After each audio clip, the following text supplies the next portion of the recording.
10 erreurs yi nga war a éviter pour bañ a perdre sa xaalis ci wàllum crypto-monnaie. Salut les amis, est-ce que yéen a ngi ci jàmm? Man maa ngi sant yàlla bu baax a baax alhamdulilah. Bu fekkee c'est la première fois ngeen seetaan suñu vidéo fii ci Wolof Tuto mu ngi leen di ñaan ngeen abonné wu, activer cloche notification yi, partager vidéo bi au maximum ak seeni xarit. Donc tey nag ci vidéo bii nii dañuy ñëw wax ci ay erreurs yi nga xam ne boo ko éviter rek di nga bañ a perdre sa xaalis ci crypto-monnaie. Donc erreur fondamentale yi nag la ñuy wax. Si beneen vidéo peut-être dinañ wax yeneen erreur yu gën a bëri bien sûr yéen aussi bu ngeen xamee yenn erreur yoo xam ne nit mën na ko def perte xaalisam ci crypto-monnaie def leen ko directement ci commentaire yi comme ça ñu sottante ay xalaat ku nekk avancé ci sa côté. balaa ñu commencer vidéo bi nag dama leen di wax ni am naa formation crypto-monnaie lien bi naa ko bàyyi ci commentaire yi automatiquement boo bësee ci lien bi da lay yóbbu ci WhatsApp boo defee paiement bi nga intégrer formation bi commencer di jàng maîtriser crypto-monnaie bu baax bu sooba yàlla incha allah commencer di def ay profit bu fekkee concentré wu nga ci bu baax. bu ko defee nag erreur bu ci njëkk moom mooy investir sans comprendre. Investir sans comprendre nag yomb naa xam maanaam mooy investir ba pare te xamoo yow lan muy crypto-monnaie dégg juste que nit ñi di wax crypto-monnaie wala nga gis ci mas yi wax ni ci crypto-monnaie nga daw dem xam nan la ñuy jëndee crypto-monnaie xool vidéo boobu jënd crypto-monnaie toog loolu. perte sa xaalis sax parce que xamoo sax ci li nga dugg donc avant ngay dugg ci dara chaque jour dama koy wax foog nga comprendre ko comprendre lan moo tax ñu créer ko comprendre nan lay doxee comprendre nan la ñuy jëndee comprendre nan la ñuy jaayee loolu moo tax nag ma créer formation crypto-monnaie bi pour jàngal leen loolu yëpp formation bi formation de base ci wàllum crypto voilà il faut ngeen comprendre loolu balaa ngeen dugg ci crypto parce que déjà da ngay gis ci ay nit ne ñoom trading lañ bëgg a jàng te xamuñu sax luy crypto wala nan la ñuy comprendre marché même bu dul trading crypto sax. beneen bi si topp nag moom mooy ne pas sécuriser ses fonds donc lu si gën a graaw ne pas sécuriser ses fonds maanaam par exemple nga def say fonds si yenn échangeurs yi nga xam ne xamoo leen par exemple nga dem gis benn Bitfit wala bit nangam boo xam ne mosoo ko dégg daal si mosoo dégg sax ko wax nga ne yow foofu ngay denc say crypto parce que kenn xamu ko peut-être moo gën a wóor. genre yooyu mën na la perte loo sa xaalis parce que des fois nit ñi dañuy créer ay échangeur te ñooñu doo xam sax fu ñu nekk mën nañ nekk ay faux échangeur maanaam faux dencukaay crypto boo xam ne xamoo ko lu si gën a wóor mooy da ngay utiliser ay Trust Wallet wala ay MetaMask pour bu fekkee da ngay denc ay fonds yu bëri ay $100,000 $10,000 $5,000 lu la neex bu dee somme bi daa bëri bu la neexee nga denc ko Binance mais Binance échangeur la comme échangeur yëpp donc lu gën a wóor daal pour dee bañ nga perte sa xaalis denc ko foo xam ne xaalis bi yaa koy moom parce que crypto comme ni ñu koy waxee décentralisé mais dafa am ay plateforme décentralisées am plateforme yoo xam ne centralisé maanaam yoo xam ne nit ñi ñoo koy contrôler ci ginnaaw yi mooy centralisé yi yoo xam ne kenn contrôlé wu ko yooyu am propre contrôle ci say fonds mooy décentralisé yi décentralisé yi exemple yi mu ngi mel ni comme Trust Wallet MetaMask ay Phantom Wallet et cetera genre yooyu noonu ay plateforme décentralisée la bépp transaction boo fa def sa coobare bopp la donc kenn du jël ay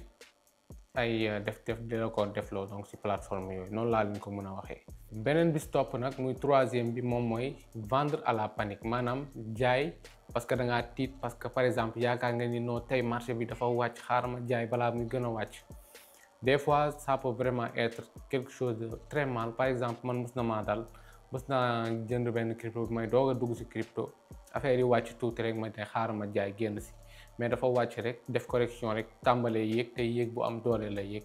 donc loolu noonu vraiment c'est une très mauvaise chose yaakaar naa ni crypto moom ku ko dégg war nga xam ni da nga war a suivre sa discipline maanaam mooy sa première décision bi nga jël wax ni moom ngay def loolu ngay continuer sinon boo ko deful rek di nga mujjee perte sa xaalis yëpp te su boobaa di nga am lu la metti même bu nekkee perte sa xaalis yëpp. beneen bi ci topp nag moom mooy investir tout son argent nag comme ni ngeen koy déggee mooy jël sa xaalis yëpp investir ko ci crypto-monnaie yëpp wala ci benn crypto-monnaie yoo xam ne dafa volatile maanaam jël sa par exemple nga am 100,000 jël 100,000 yëpp investir ko ci toog di xaar loolu c'est très dangereux parce que crypto-monnaie dafa volatile même bu newee Bitcoin wala ak crypto bu mu mënti nekk sauf USDT muy stable coin nit ñi dañ koy utiliser juste des fois pour ces transactions mais du investissement boo xam ne à risque la donc amul benn risque zéro risque la parce que amul benn volatilité stable coin yi mais képp ku jël ci xaalis yëpp investir ko ci crypto-monnaie xamal ni yaa ngi toog ci xottu nen xaw ma la ñuy wax xaw ma en 5 nag ñu ngi ci investir sur des projets yoo xam ne wóoru la ndax yii sax ay vrai projet dëggantaan la wala ay projets yi nga xam ne nit ñi ñoo ko créé juste pour kii genre yooyu noonu nag mooy yi ngeen gis souvent ci ay Instagram ay Telegram wala ay peut-être des fois ci ay yenn vidéo YouTube yi ngeen gis ñuy promouvoir yenn crypto-monnaie yi nga xam ne amul benn base maanaam ay même coin yoo xam ne ay faux kese la wala nit ñi des fois sax même coin faux yi dina am yoo xam ne nit ñi dañ ci nekk ay millionnaires mais am na ñi nga xam ne dañuy créer seen même coin pour nit ñi bu ci duggee def seen recharge rek ñu bloqué ñu vendre léegi nga perte sa xaalis ñu yéegalaan maanaam ay manipulation yoo xam ne la kenn du xam ñan ñoo nekk ci ginnaaw moo tax may wax chaque jour balaa nga investir crypto bu mu mënti nekk defal say propre recherche. En 6 mooy faire du day trading loolu nag boo ko déggee maanaam moom mooy chaque jour nga jël sa temps nga ne da ngay trader loolu moom ku ko def yaa ngi ci erreur bu mag parce que trader dafa ànd ak lu ñuy wax planification da ngay planifier yow kañ ngay trade ak kañ nga dul trade mais du par exemple da ngay toog ne ton tey xaar ma dugg trade wala par exemple nga jég saay rek trade saay tey bu la neexee toog suba nga trade chaque jour ngay trader loolu moom vraiment boo koy def di nga mujjee perdre sa capital du trading donc trading dafa laaj discipline tamit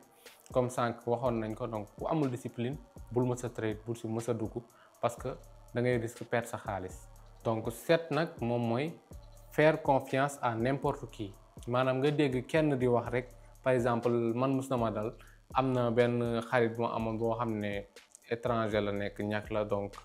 des fois nag ñun la plupart du temps Sénégal buñ déggee ñàkk rek dañuy xam ne dañ naan ni ay arnaqueur lañ mais c'est pas le cas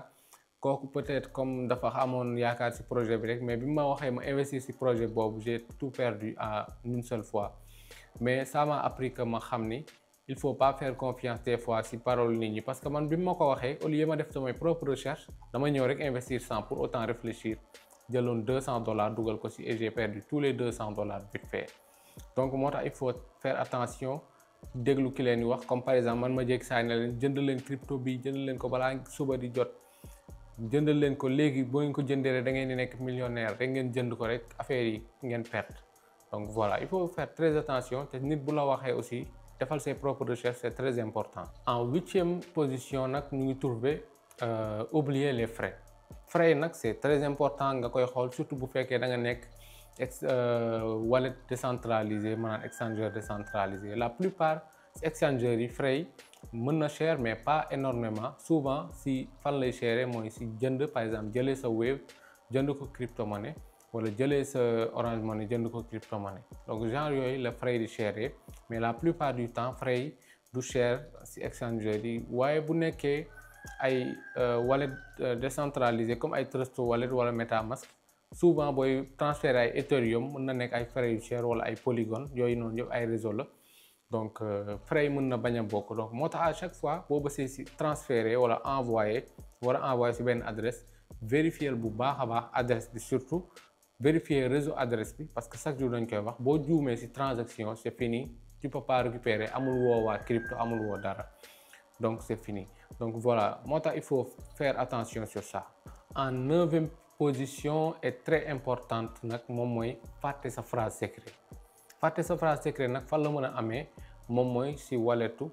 décentralisé parce que wallet décentralisé directement lié à la blockchain la maanaam si blockchain bi yow rek ngay lié wu kenn nekkul si ginnaaw di manipuler say transaction kenn xoolalu la ko kenn xamul lan mooy xew si say transaction bépp transaction booy def sa responsabilité la nekk loolu nag moo tax ñu jox la benn phrase secret boo xam ne phrase boobu noonu waroo ko jox kenn waroo ko dem def ko fenn foo xam ne nit mën na ko récupérer parce que phrase secret bi ku ko yor rek mën na accéder sa wallet facilement te bu si accéder da ngay perdre sa fonds yëpp donc voilà léegi nag il faut faire attention parce que sa phrase secret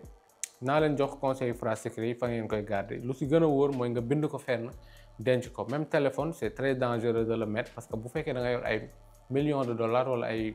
$100,000 wala lu ko ëpp nga yor ay phrase secret def ko sa téléphone imagine ñu pirater sa téléphone boobu nit ñi bu ñu gisee phrase secret ñi pirater bu ñu gisee phrase secret dañuy kontaan parce que phrase secret ku ko yor rek mooy accéder nga ci fonds yi amul benn issue léegi nag deuxième chose bi mooy ñi nga xam ne dañuy yor comme ay $1 million $2 millions maanaam ay millions wala ay milliards souvent da ngeen war a wut clé bu ñu tuddee ledger même bu fekkee da ngay def ay transaction di jaay ay crypto. Donc il faut ngeen utiliser ay ledger maanaam benn clé la boo xam ne da nga fay mën a sauvegarder say phrase secret saa yoo def transaction tant que utiliser woo clé boobu clé bi am kii de transaction yi donc valider transaction bi benn transaction du jàll.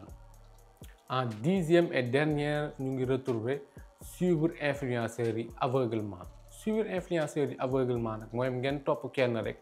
lu mu def rek ngeen du ngeen sax xool du ngeen recherche du ngeen def dara mais da ngeen koy topp. du ngeen maanaam moom rek ngeen di topp comme ni ngeen koy waxee yow rek lay topp donc il faut faire très attention que muy man wala muy keneen képp ku ngeen di suivre xool leen bu baax lu muy def ba pare bu fekkee doyu leen mun ngeen dem def yeneen recherche si li muy wax noonu bu fekkee doy na leen ngeen doog a investir parce que investissement dafa nekk lu complexe te en plus benn youtubeur wala benn tiktoker benn blogueur bu mu mënti nekk même bu ngeen demoon perte seen xaalis moom du responsable lu seen xaalis parce que demul di jël seen xaalis wax leen ngeen dugal ko fii. Donc voilà, il faut faire très attention bu leen topp benn influenceur aveuglement parce que la plupart gis nañ fi ay cas yu bari mais même bu dul Sénégal si tubaab bi par exemple da ngay gis ñoo xam ne dañuy naan trading alors que dañuy dem Dubaï juste pour faire le gourou après bu ñu paree